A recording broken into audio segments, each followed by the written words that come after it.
මේ විශ්වය අපිට පාඩම් කියලා දෙන්නේ හරි අපූර්ව විදිහකට.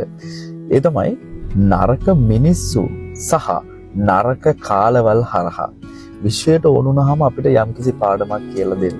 අපේ ජීවිතේට නරක මිනිස්සු එවනවා. එහෙම නැත්නම් අපේ ජීවිතේ හරිම වේදනාත්මක නරක කාලයක් උදා කරනවා.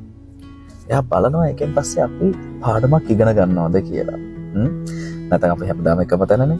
හැබැයි මෙතන තියෙන භයානකම කතාව තමයි ඔයා හරියට විශ්වය කියලා දෙන්න හදන පාඩම ඉගෙන ගත්තේ නැති වුණොත් ඔයාගේ ජීවිතේ නැවතත් මේ නරක දේවල් සිද්ධ වෙන්න පටන් ගන්නවා.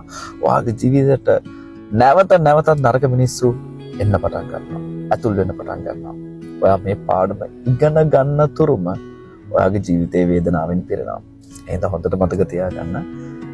මොනවාම හරි සිදුවීමක් වුණාට පස්සේ හිත රිදෙන දෙයක් වුණාට පස්සේ හොඳට හිතලා බලන්න විශ්වය මට මොකද්ද මෙතනින් කියලා දෙන්න හදන පාඩම.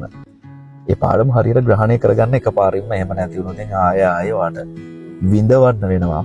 ඒක අනිවාර්යයෙන්ම එහෙමම තමයි. ගිහින් සුබ දවසක් වේවා.